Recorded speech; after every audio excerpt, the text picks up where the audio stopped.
Selamat datang pejuang lelap. Terima kasih sudah datang ke sini. Kali ini aku akan membawamu ke dunia dongeng, ke sebuah tempat bernama Kerajaan Lamuku.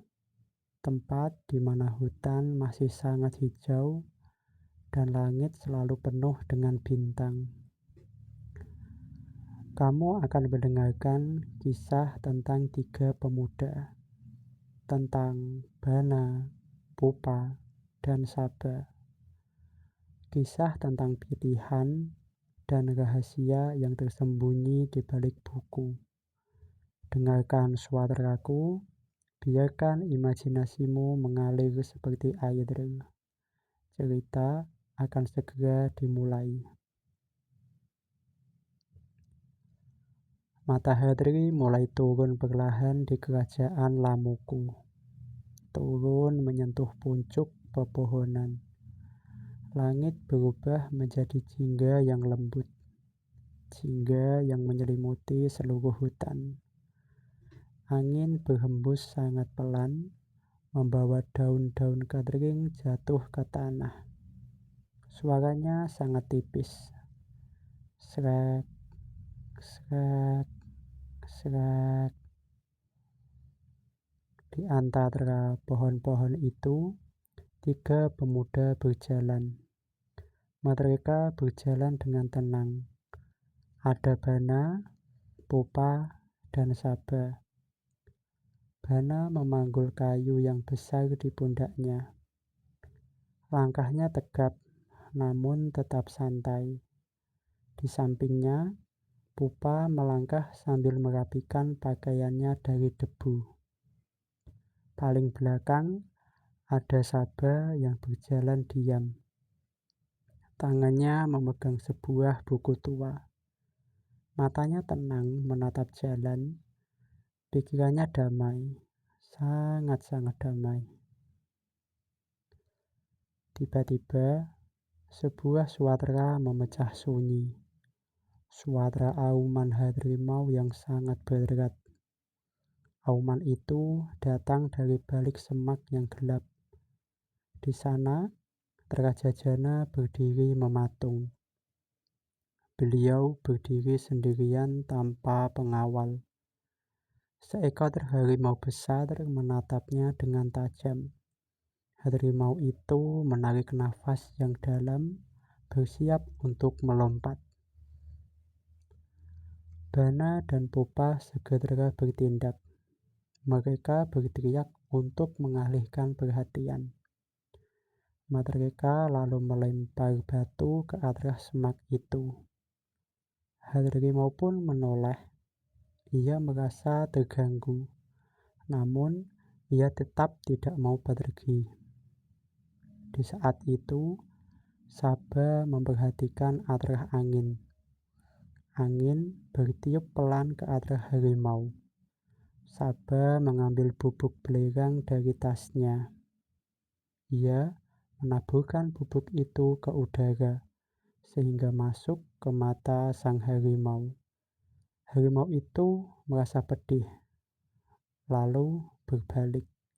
Ia lari menghilang ke dalam gelapnya hutan. Suasana hutan kembali sunyi. Hanya terdengar suara nafas yang mulai teratur. Raja Jana menghela nafas panjang. Beliau merasa lega. Beliau menatap ketiga pemuda itu dengan bangga. "Ikutlah bersamaku ke istana," ucap Raja Jana. Suaranya rendah, namun sangat berwibawa. "Aku akan memberikan kalian apapun yang kalian minta."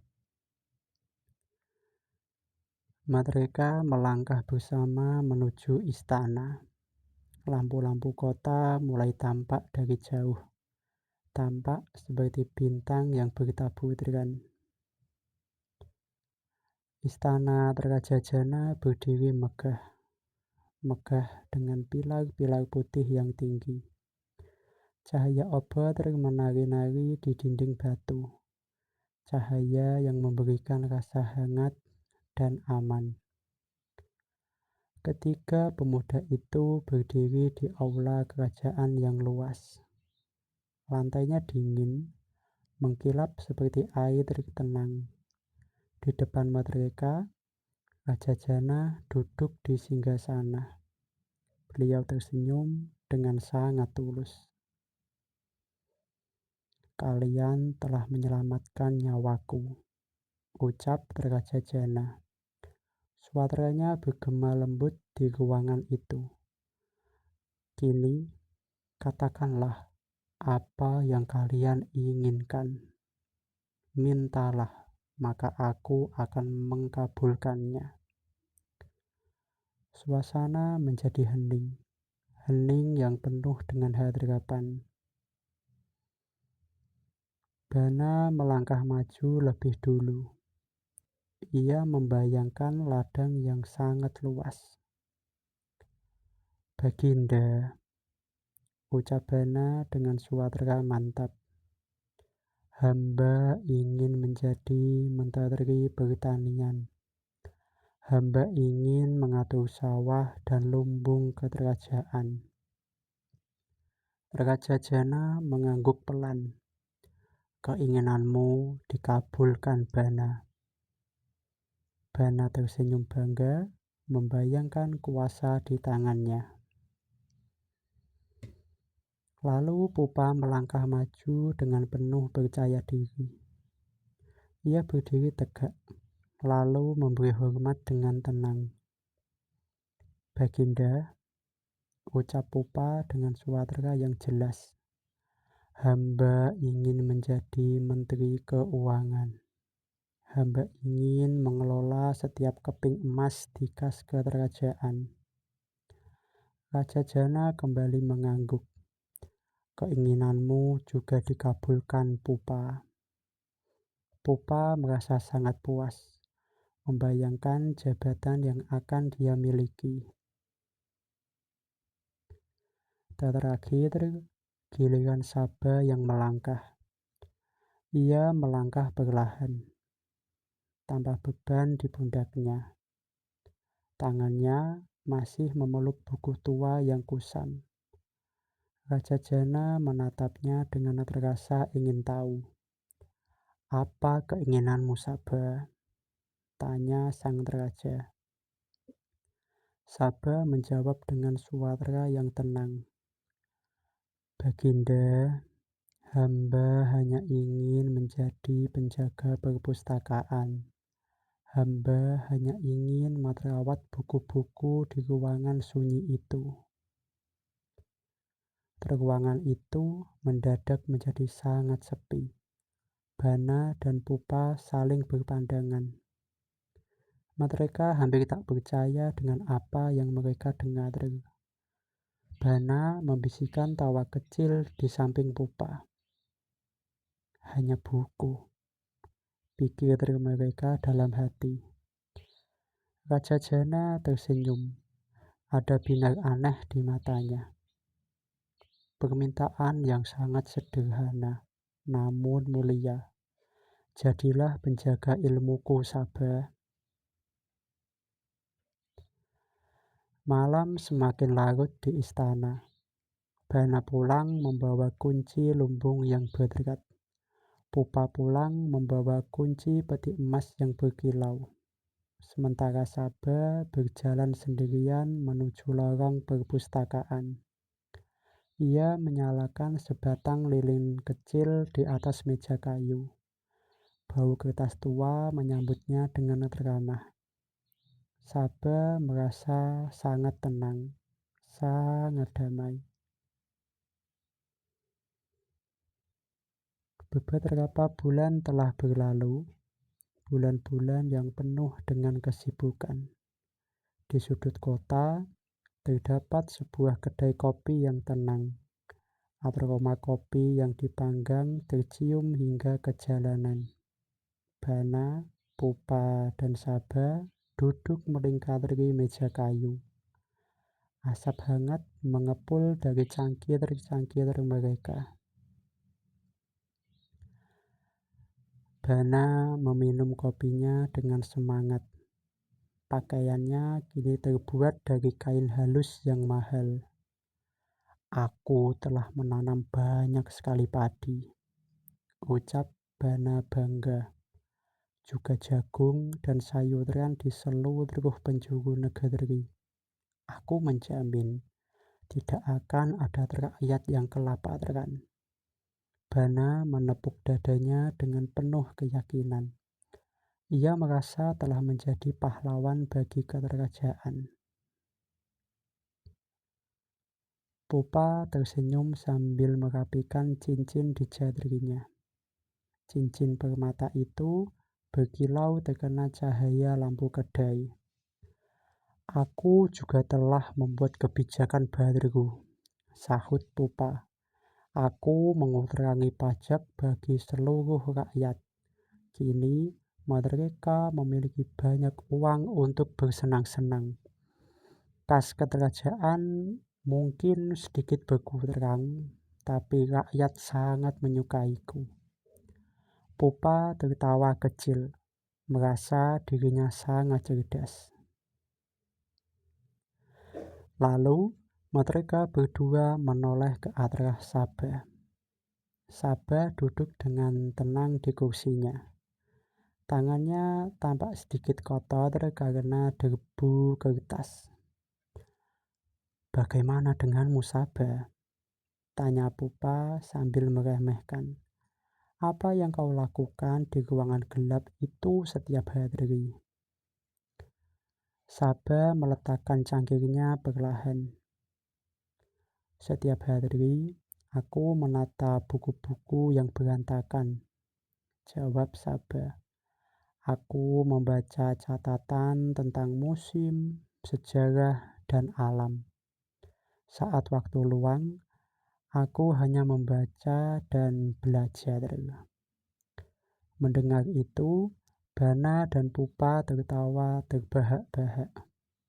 Suara tawa mereka memenuhi kedai kopi yang sepi itu.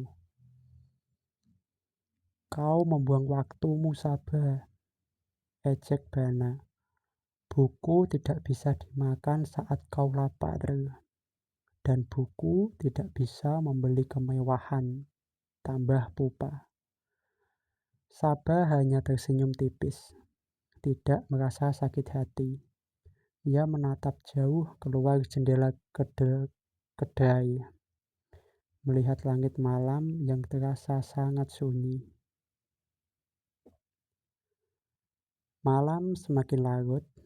Bana dan Pupa pulang dengan langkah yang berat karena kesombongan.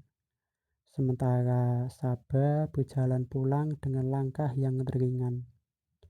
Ia kembali ke perpustakaan yang damai, kembali ke pelukan buku yang tersembunyi.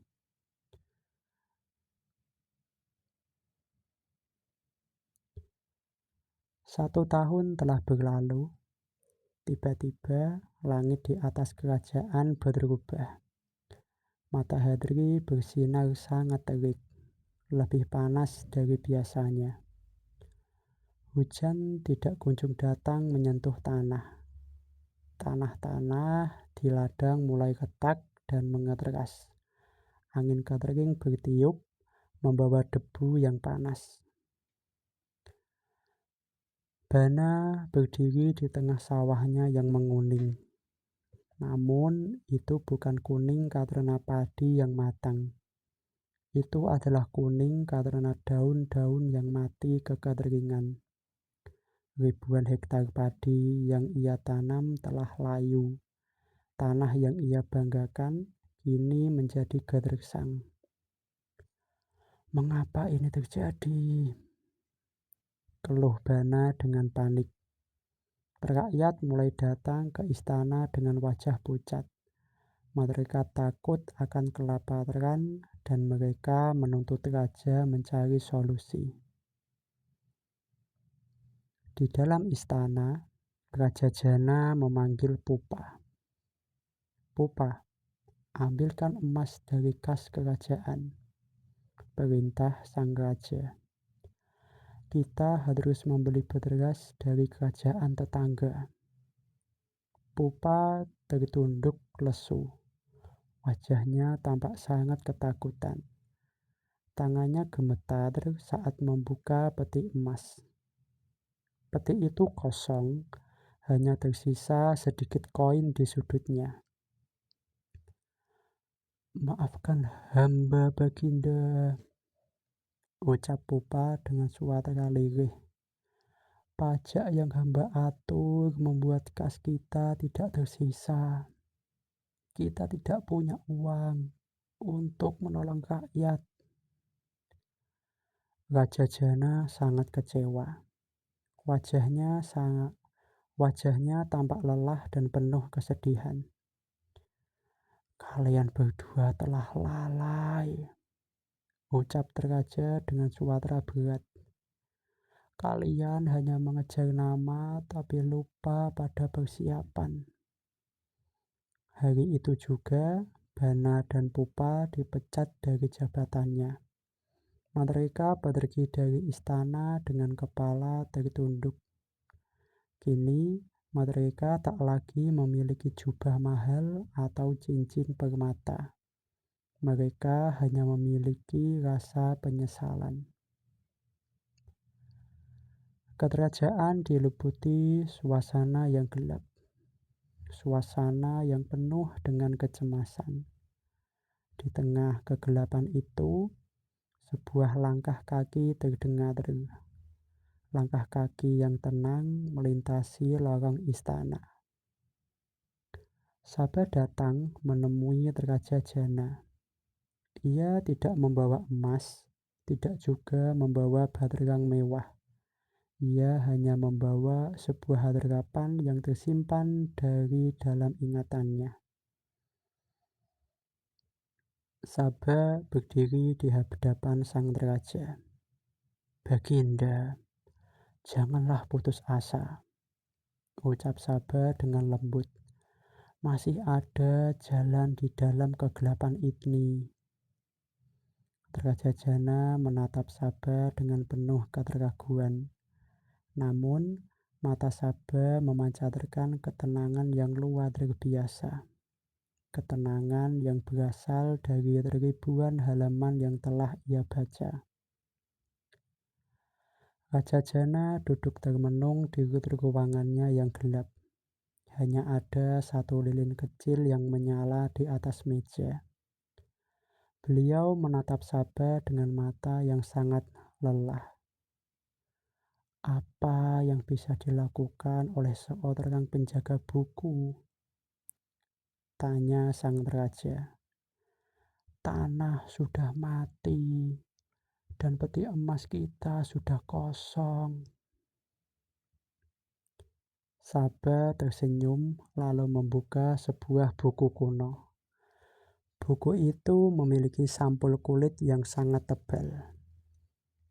"Baginda, hamba membaca sebuah catatan dari masa lalu," ucap Saba.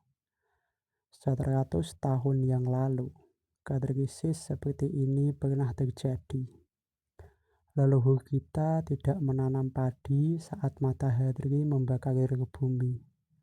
Mereka menanam sesuatu yang disebut sorghum." Saba mengeluarkan sebuah kantong kecil dari balik jubahnya. Ia menumpahkan butiran biji berwarna coklat kemerahan ke meja. "Biji ini sangat kuat, Baginda," lanjut Saba pelan.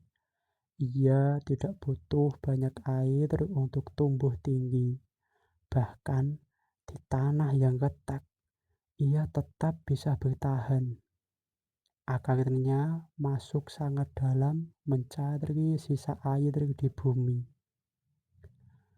Raja Jana mengambil sebutir biji itu ke tangannya. Beliau mendengarkan penjelasan Saba dengan seksama. "Tidak hanya itu, Baginda," ucap Saba lagi. "Batang tanaman ini menyimpan rahasia manis. Jika kita peras batangnya, kita akan mendapatkan cairan nira. Nira itu bisa kita masak menjadi gula. Gula adalah barang berharga yang bisa kita jual ke kerajaan lain. Sabah meyakinkan raja bahwa rakyat tidak butuh koin emas untuk memulai. Mereka hanya butuh benih ini dan sedikit harapan. Raja Jana merasa ada cahaya baru yang masuk ke hatinya. Cahaya yang dibawa oleh pemuda yang selama ini dianggap teremeh. Lakukanlah, Sabah, perintah Raja Jana dengan tegas. Pimpinlah rakyatku untuk menanam tanaman ini. Malam itu, Sabah kembali ke perpustakaannya. Ia tak lagi merasa sunyi, karena ia tahu ilmunya berguna. Ia membelai sampul bukunya dengan rasa terima kasih. Pagi yang baru pun tiba. Sabah berdiri di hadapan rakyat di alun-alun kota. Ia membagikan benih-benih sorghum dengan tangannya sendiri. Rakyat mulai menanam di ladang yang kering dan keras. Mereka bekerja dengan penuh harapan baru. Ajaibnya, dalam waktu singkat, tunas hijau mulai muncul. Tunas itu tumbuh kuat di bawah terik matahari. Ladang yang tadinya gersang berubah menjadi lautan hijau. Sorghum tumbuh tinggi melebihi pundak manusia. Rakyat tidak lagi takut akan kelaparan karena bijinya yang mengenyangkan. Mereka juga mulai memeras batang-batang sorghum itu. Cairan manis mengalir dan dimasak menjadi gula yang kental. Utusan kerajaan tetangga datang untuk membeli gula dengan harga tinggi. Peti emas di kas kerajaan mulai terisi kembali, sedikit demi sedikit hingga meluap penuh. Raja Jana berdiri di atas menara istana yang tinggi. Beliau melihat rakyatnya kembali tersenyum dan bernyanyi. Beliau lalu memanggil Sabah untuk datang ke hadapannya. Di depan seluruh rakyat, Raja Jana melepas mahkotanya sejenak. Beliau menjabat tangan Sabah dan mengucapkan terima kasih. Sabah, ucap Raja Jana dengan suara yang sangat lembut. Engkau bukan lagi seorang penjaga buku yang sunyi. Mulai hari ini, engkau adalah tangan kanan raja. Engkau akan membimbingku dengan ilmu yang kau miliki. Sabah menerima kehormatan itu dengan kepala tertunduk. Ia tidak menjadi sombong atau haus akan kuasa. Ia tetaplah Sabah yang rendah hati dan tenang. Ia hanya meminta agar perpustakaan kerajaan diperbesar, agar semua rakyat bisa membaca dan menjadi bijak serta berpengetahuan. Kisah tiga pemuda ini pun menjadi legenda di kerajaan Lamuku. Bana dan Pupa belajar bahwa jabatan dan emas bisa hilang dalam sekejap. Mereka sadar bahwa menanam tanpa ilmu hanya akan sia-sia, dan memegang koin tanpa rencana hanya akan membawa celaka. Namun, ilmu yang dijaga oleh Sabah akan tetap abadi. Kini, kerajaan menjadi tempat yang paling damai. Damai seperti malam yang kini menyelimutimu. Cerita telah usai. Tugasmu untuk berpikir telah selesai. Bayangkan dirimu berada di dalam perpustakaan Sabah yang tenang. Bau kertas tua dan cahaya lilin yang redup. Suasana di sekitarmu sangat sunyi. Tubuhmu terasa sangat ringan dan rileks. Matamu ingin tertutup rapat. Tidurlah, tidurlah dengan sangat lelap. Selamat malam. Dan untuk akhir kata, mohon maaf jika ada salah-salah kata atau hal yang lain. Terima kasih sudah mendengarkan. Sekali lagi mohon maaf ya jika ada salah-salah kata atau hal yang lainnya dalam bercerita tadi, dan nantikan juga episode selanjutnya. Sampai jumpa.